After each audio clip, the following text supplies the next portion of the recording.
Hello, friends. Ah, Welcome to a conversation on metasymbology, the frequency of time. So, a little overview of what we will be talking about today. We will first go into a bit of an origin story, like what happened, how did the cards find me? Um, it's a really fun story to tell, so I'm gotta start there. Then I want to get into what frequency is. I think the title is really a funny concept, the frequency of time. And so gotta touch on that a little bit. Next, I want to talk about what the cards are and really get into the nitty-gritty of it. After that, we'll talk about where we all can go after here, after our time together today. And then I'm going to leave space for any questions and see what kind of answers come through. Um, I would love for you folks to grab some cards and a candle, anything to light that candle with, if you have the ability to be fire safe right now. Okay. So to begin, my cards of destiny origin story. That was what I knew the cards to be called when I was introduced to it at 15 years young. Received a book. This would be my second copy of the book, the one here in my hands. The book Cards of Your Destiny by Robert Lee Camp. And I received access to this book because an uncle had purchased it, read it, interpreted it, and looked at my chart and said, Andrea, that's what everybody knew me as at that time. Andrea, you have the Queen of Hearts in your result period for your 16th year of life. And women who have the Queen of Hearts in their result period tend to become mothers. And so, armed with this knowledge, I was able to use that knowledge to change whatever, quote, fate or destiny that was coming my way. That Queen of Hearts played out in other ways, right? And man, has that card, that one card, really followed me throughout my life, no doubt because of that, but also because of the significance of that card in my own life spread. So I changed it, right? I kept an eye on it. I kept looking at it. I found it fascinating. I learned that I was a king of clubs was my birth card. And being a Leo, I'm ruled by the sun. And so my primary card is a king of clubs, but my secondary card is also a king of clubs, which means I'm a supercharged version of that card. And so I really felt drawn to this system. Like, what does this mean? And I just began to observe. 9 years later, I was in college, doing my thing. My sister comes to me and she says, Andrea, I'm pregnant. I'm going to be a mom. And I thought, oh my goodness, obviously, congratulations. Like, so exciting. And I looked in the book and I saw she had the Queen of Hearts in the result period of that next year, the year she was going to be a mother. And while she didn't pay attention to that system, that wasn't like her thing, she knew of it. right? She was, but she hadn't been, taking notes or anything, but it just continued to solidify this. There is something here. And I continued to pay attention and observe. The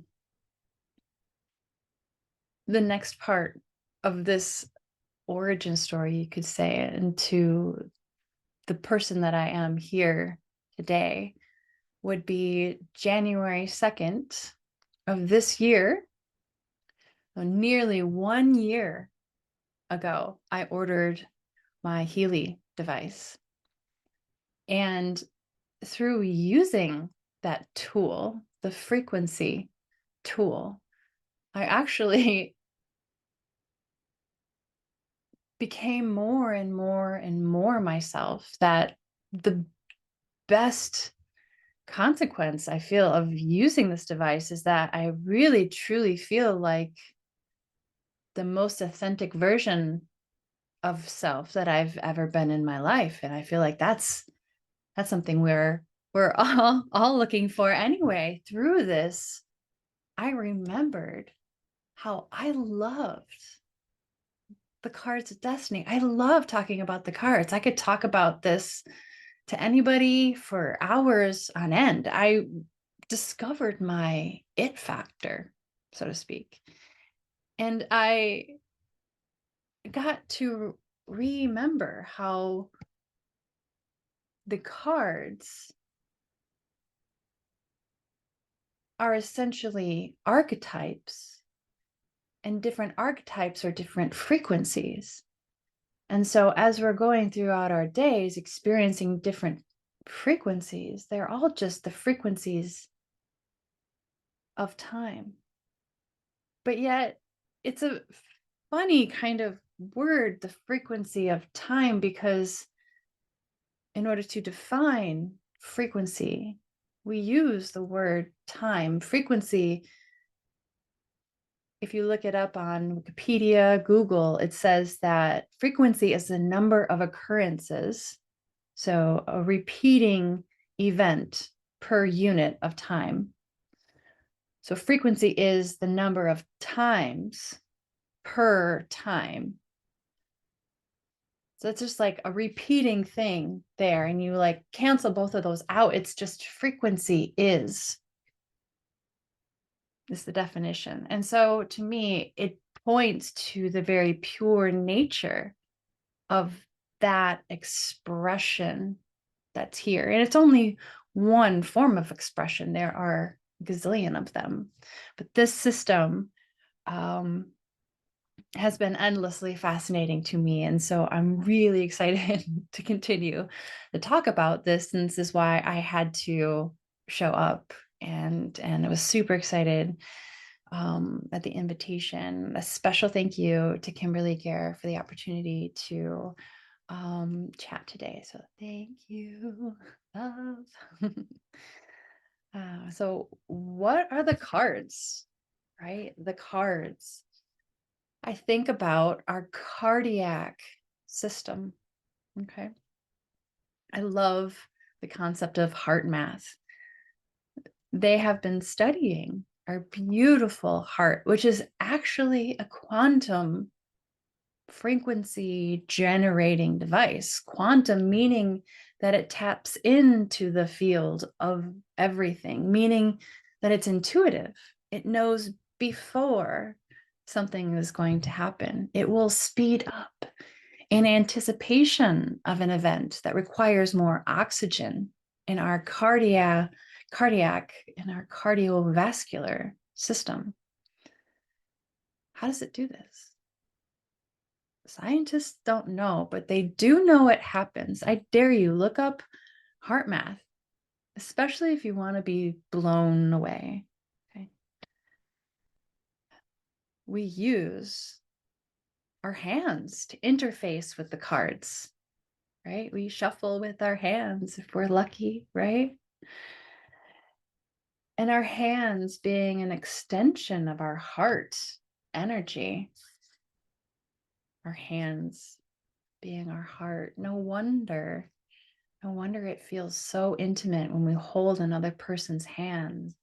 We have our hearts right next to each other. It might as well be a close heart hug. You know, those hugs where you hug on the left side, everybody hugs on the right, right? It's because we're protecting that precious heart. But you really want to get intimate, you press your heart up against to another person's heart and you feel it. And that's because our heart generates electricity, a huge amount of electricity. And it generates enough energy to create an energy field that they can measure, that we all can measure around our body. It's glorious. Our hearts are beautiful. Our hearts and Healy actually work hand in hand together. It's the reason that a quantum sensor works. Listening to Marcus Schmika, the co-inventor of Healy and co-founder of Healy World, Marcus Schmika, a quantum physicist, he said quite simply, a quantum sensor is two frequency generating devices. One of them is Healy, the other one is our heart. And so this tool can only work because of our beautiful, powerful heart system. And that's one reason why it has to have our consent to work, really, because it works together with us. MetaSymbology. I love that word for the system. There's many ways to talk about it. I've heard cardology, heard cards of destiny, destiny cards, love cards, many. A card of seven thunders, the book of little white pages. Like there's tons of names. I love how metasymbology refers to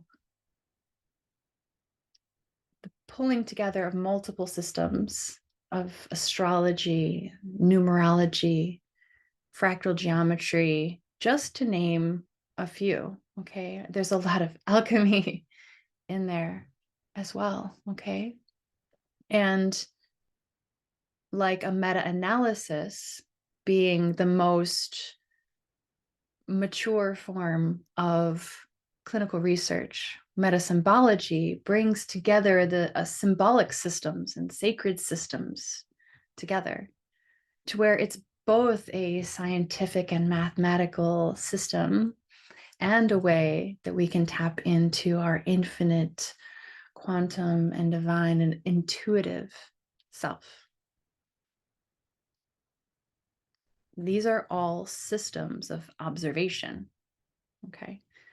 Like frequency work, it's really best to observe what happens when you interact with a card first and not simply say, oh, this is this, and so this is going to happen. It's not always like that.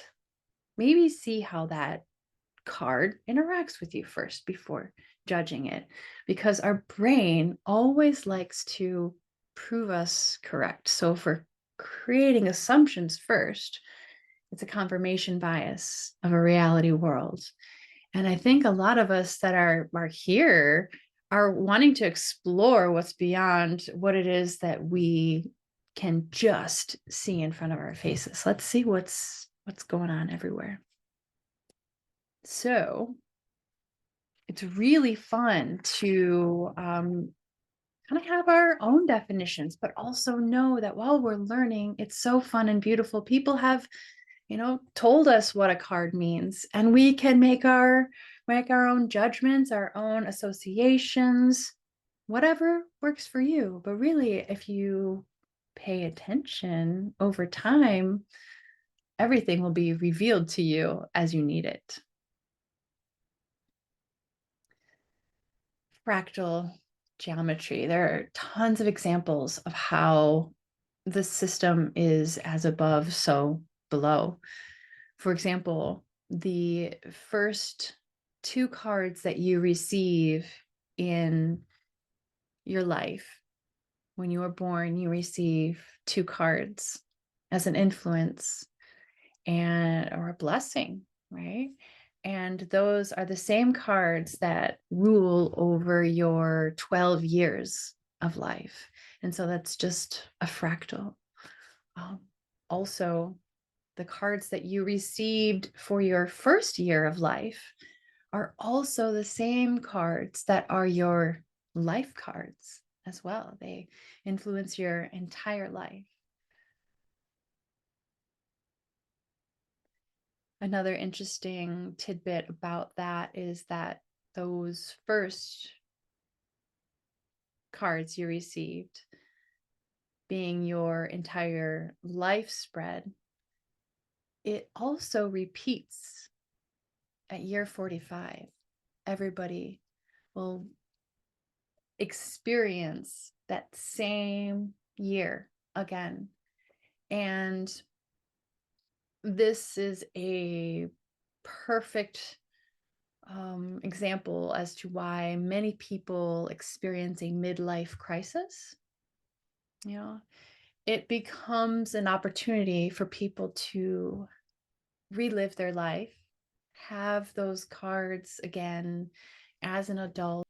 So Robert Lee Camp, the one who wrote the book that I first learned about this system from, he said in the beginning, I'm going to read a quote: "What you are about to learn is part of an ancient esoteric science that has been kept secret for centuries. Mystical orders that have been in existence since before ancient Egypt have carefully preserved its secrets totally intact to be released to the public when the time was right. This is the first book to completely unveil these secrets and to show you in great detail how to use this fortune-telling system to learn everything about your past, present, or future." End quote. I feel so blessed that my uncle purchased that book back in 1980. No, I'm sorry, 1998. Okay.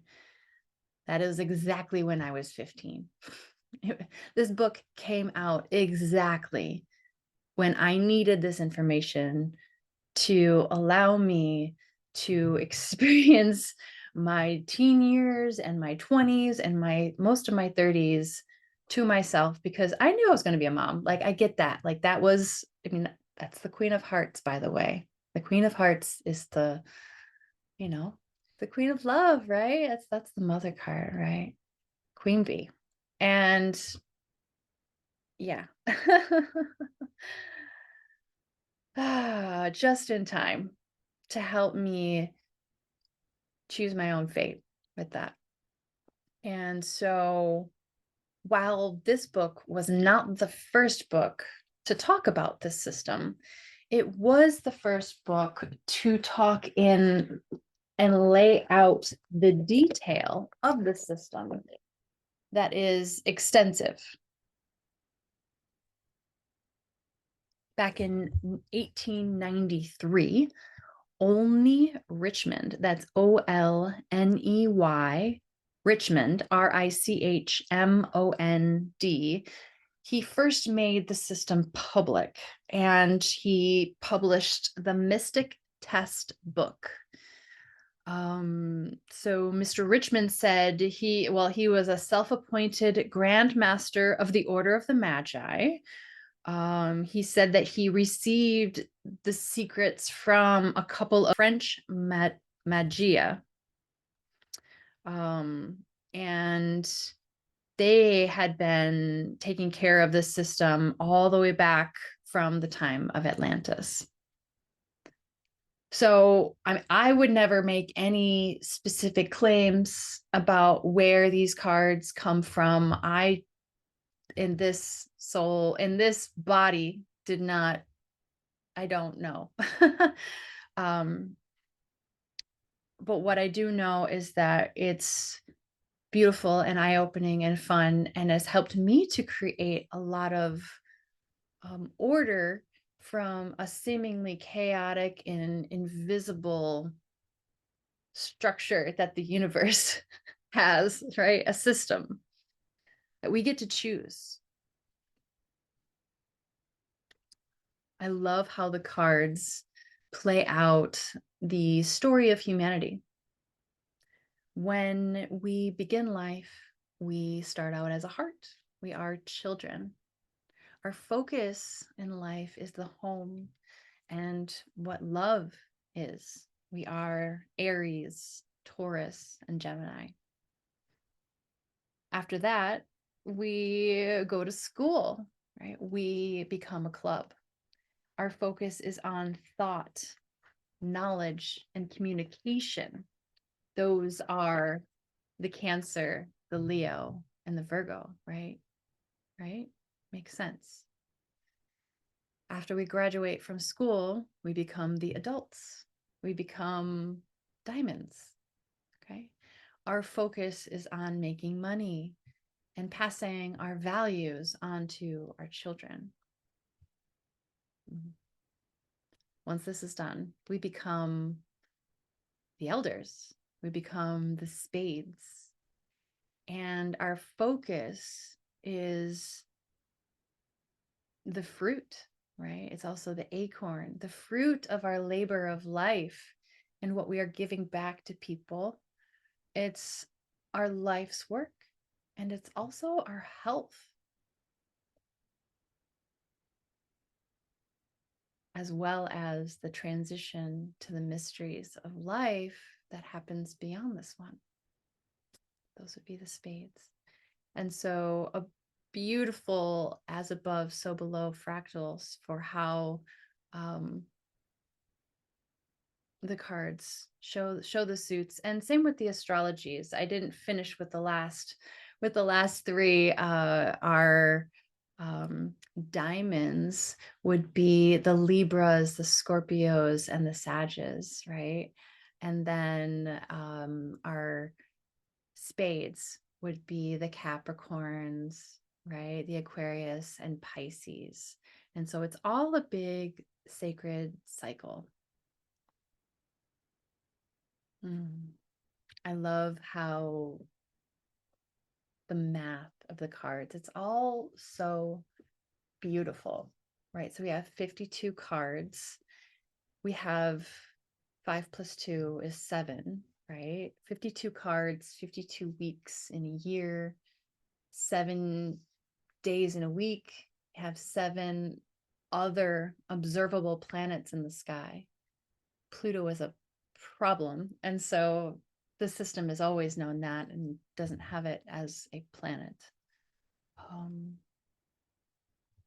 There are 13 different cards in each of the 4 suits. So 13, 1 plus 3 is 4, right? So 13 cards. We have 13 moon cycles in a year. 13 could also represent the 12 zodiac signs in the sky plus the sun. 4 suits. We have 4 seasons in a year. If we add up all the values of the cards, all 52 cards, an ace being 1, a 2 being 2, add them all up, we get 364. But then you have the Joker, right? The Joker is very unique because it only shows up one day of a year, which is today, December 31st. And the Joker has a value of 1 1/4 because the role of the Joker is to embody the people of the kingdom, and more specifically, the kings, and to mock them so that the kings and the queens and the royal court see the folly of their ways. They do it of the master, the one that embodies that suit. So the Joker has a value of 1/4 of each of the 4 kings and 1/4 of themselves. So that's the 1 1/4 you add to 364, and we get our 365 1/4 days in a year. January 1st gets a lot of flack for being the Gregorian calendar, and a lot of people are rolling their eyes at it, and that's okay. Like that's where they're at, but it really goes back to farther than that, because January 1st is the expression of the King of Spades. It's the elder of the deck, and it's been like that for a long time. And so, I mean, what came first? I really don't know. If you were there and can remember, please tell me and educate me about what happened, and how these got through and where they came from, right? I mean, I'm open to learning. And that's why this is all a conversation here. You know, I claim to know nothing, and to really just be here to show up and talk, and like, let's learn from each other. One of the reasons I love this system is that everybody gets to be royalty, no matter what your birth card is, because every day you were born has a different card. But no matter what your birth card is, anybody can be royalty when you act out of love. And so if a person is a 3 of hearts as a birth card, they become a Queen of Hearts whenever they act out of love. When you do that, you gain access to the superpowers of the Queen that she has, and everything unlocks to you. And so, definitely a great reason to act out of that unconditional, beautiful love that is really the embodiment of being an earthling. Unconditional love. But that is what our earth does for us. She holds us no matter what we're doing. She hasn't fully shaken us off yet. And you know what? If she wanted to, she could. And she would be fine. But it's cool. We're here. She's holding us like our mother does, holding us amongst all the things. And this is actually where we get pure freedom as well. You can't have unconditional love without freedom, and vice versa. Right? So when I think of the archetype of the earth, or what it is to be an earthling, it's to be the fool. It's to be the one who's making the most fun of life and jumping off the cliff into the nothingness, into the portal of New Year's, into that fresh start of the next part of our journey, right?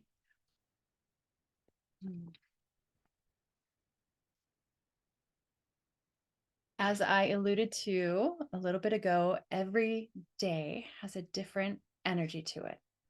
Okay. And you can find your birth card through your birthday. Now, you certainly can find that information online. In Google, all the words I've talked about earlier. Yet I want to give a gentle warning in regards to online materials may not always point us in the correct places. I prefer using our books. There are tons of books that are great. I also really love Sharon Jeffers. She is a great author who has published books. She does an email list. She's also on Instagram, Star of the Magi. And so she is an elder sharing our the symbols, right? And if you sign up, right, I also am going to be sharing, you know, and so I put in my email list the availability that if you sign up for my email list, you will get a PDF that is a yearly natural cycle chart. And so to your inbox, you will get the energy of the day, a PDF that I have triple checked for accuracy, gone through it 3 times, be like, okay, is that right? Is that right? Is that right? And so you can either have that on your phone and look and see, oh, what's the energy of today, and observe over time, or see people's birthdays, see their energy, you know, see what their skills are and what they excel at, because that's really what it's about, right? And this is why I'm really excited to talk about metasymbology and continue to have conversations about it, because in my opinion, only a person who is a Three of Hearts can talk about what a Three of Hearts is and what skills they have and what's available to them and what they want to share with the earth, because they are the embodiment of that energy. And of course, not one person is going to be the only expert of it. Everybody has something to add to the conversation. And so I am super excited to collaborate with as many people as possible, but I'm primarily going to be spotlighting the people that I'm working with and sharing frequency and sharing Healy with people, because it's all about frequency and the frequency of time. It all just makes sense. You know, we all can explore and have a common language to talk about. But I'm going to be bringing on people to talk about what they're going to be sharing with the world by living their true form, right? Living who it is that they are here to be, and not necessarily what everybody else expects of them. Okay. This is a way to live your true self and also allow yourself, because there might be some reasons why you are the way you are, and it's okay, and you don't have to fight that, and it allows for acceptance and a beautiful way to see yourself.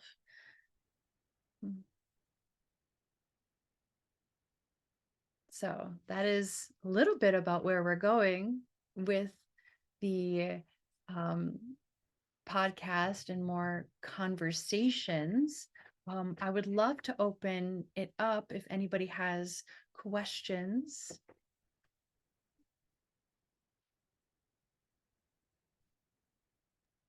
I know we wanted to get into a weekly reading, and this is especially fun because I was reading the rules the other day.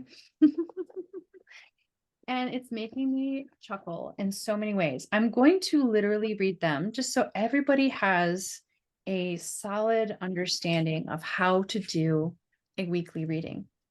So if you haven't already, grab a deck of playing cards. I'm going to light a candle just because setting the mood is fun. Okay.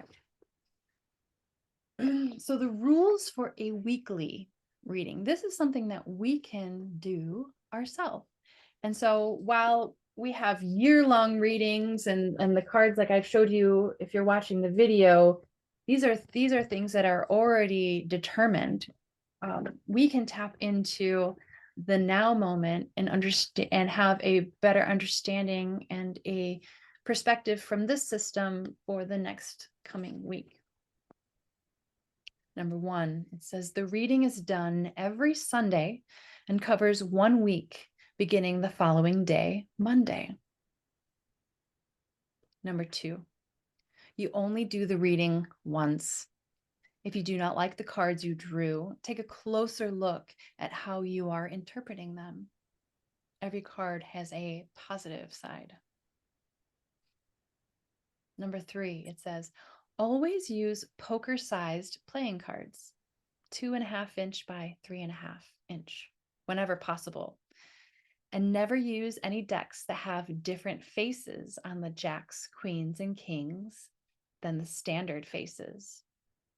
This rule is very important according to the order of the Magi, who were the original keepers of this science.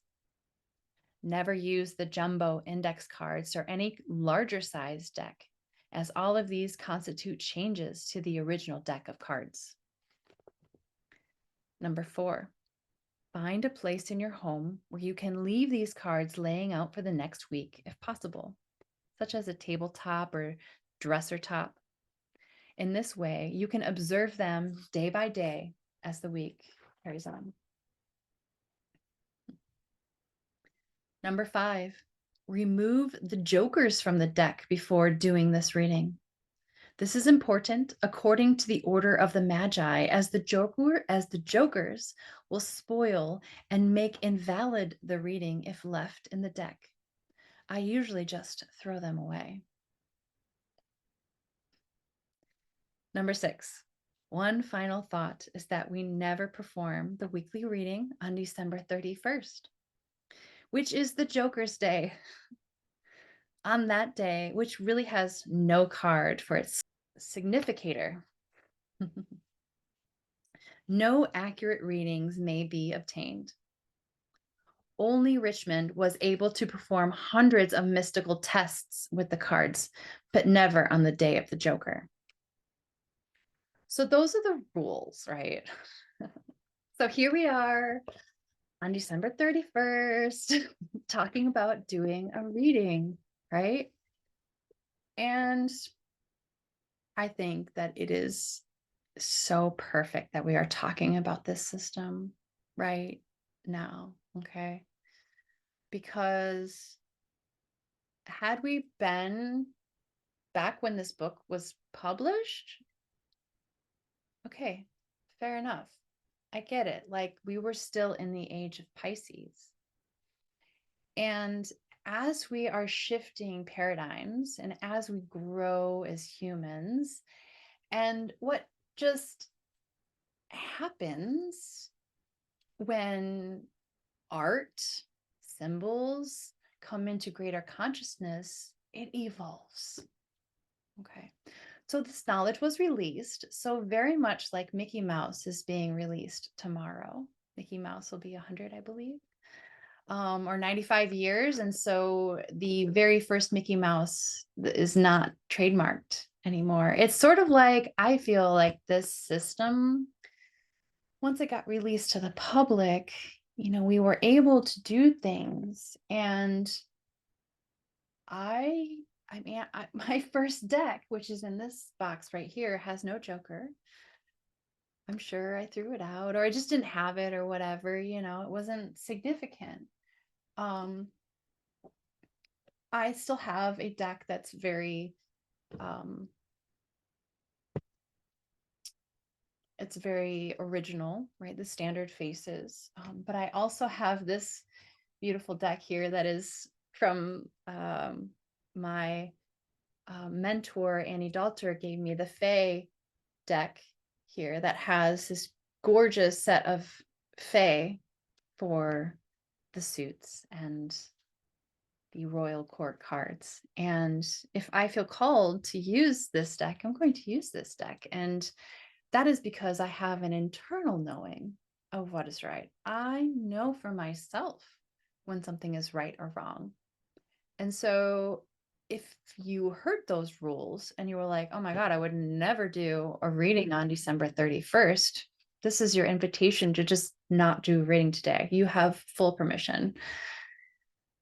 Only you are the one that can say yes or no to this. And so same thing, if you feel fully called to use a larger deck or a smaller deck, go for it.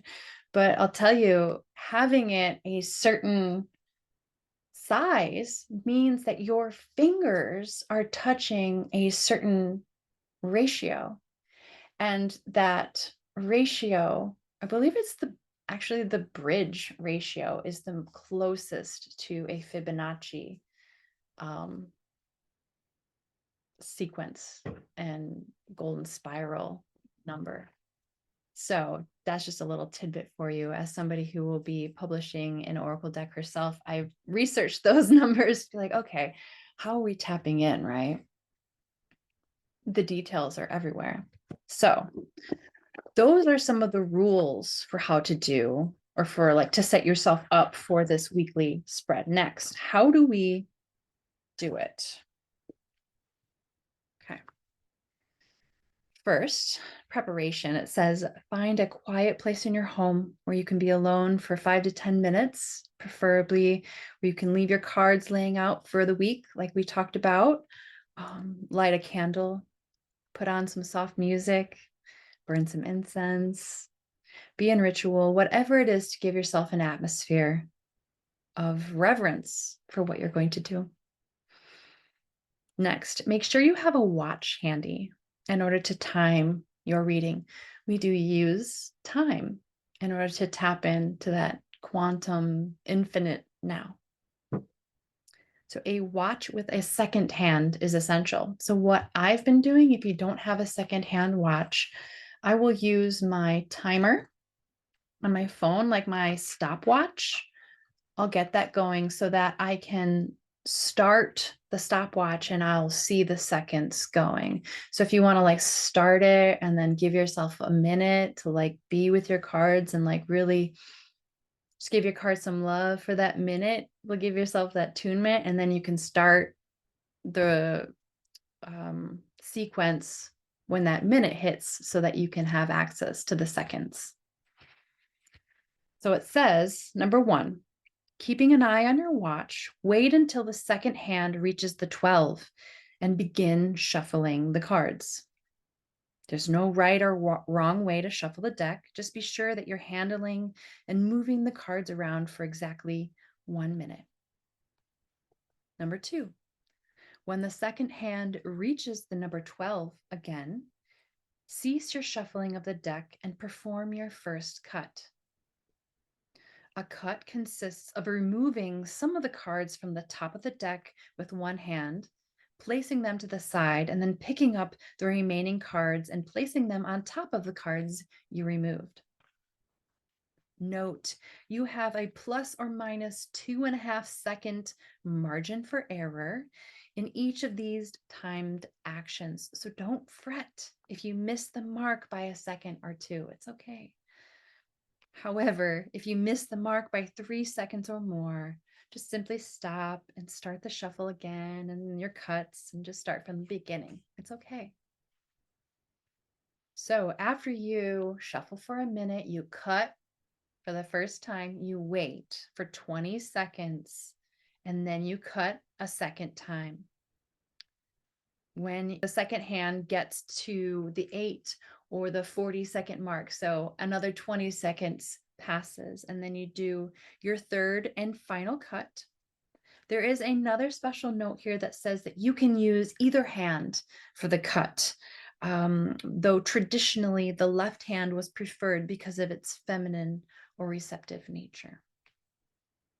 So after your third cut, at this point, your deck of cards has your personal magnetism instilled in it, and you need not have any concern about how soon you perform the reading. You can wait a few minutes or even hours as long as the deck is not disturbed. This is your deck now, and every card in it is exactly where it should be as a reflection of your personal magnetism combined with the magnetism of the current day, hour, and minute. So these combinations of energies are what guarantee an accurate reading for you. So now you've got your cards. We need to lay them out so that you have your weekly reading. Okay. There is a diagram in the deck, but I'll just explain it to everybody first. The first row is 7 cards across, 1, 2, 3, 4, 5, 6, 7 from the top of the deck. And then the next row, 8 through 15, would be directly underneath it. So you have 2 rows of 7, and then you will perform a third row of 7. And it's common to overlap the second and third row. They are secondary cards that further define that primary card that's on top. So you've got 21 cards in front of you. Now, 22, 23, and 24, you're going to put on top of the first row in the middle. And those are your long range. Oh, I'm going to have to look. Yes, your long range, your Pluto, and your result for the week. As I mentioned before, your Pluto is your problem or your challenge for the week, and the result is how that challenge comes to fruition. The long range card, number 22, that's your theme or your general lesson for the week. Number 25 is your environment card. And that card comes not from the top of the deck, but from the bottom. And you flip that one right on top like a pyramid. Okay, that's number 25. So that is essentially how to do a weekly reading. Now that first row of cards, number 1 through 7, that tells us about Monday, Tuesday, Wednesday, Thursday, Friday, Saturday, and Sunday as 1 through 7. So those days are corresponding, as well as that first card is your Mercury card for the whole week. Your second card is the Venus card for your whole week long. It's a week-long influence. Okay. Mars, number 3. Okay. Number 4 is Jupiter. It's your Jupiter influence for the week. Number 5 is Saturn, 6 Uranus, and the last one is Neptune. Okay. What all those means, I mean, that's the exploration. Okay. And I'm happy to talk about that. I'm sure we will be talking about that over time. I feel that is enough information for our first time together. Thank you guys so much for showing up and listening. And I would love to hear and receive your part, your dialogue of the conversation. If you're seeing this somewhere, please leave a comment, show some love. I would love to see you. Share your birth card if you know, and if you don't, let's talk and figure it out. Love you guys. We'll talk soon.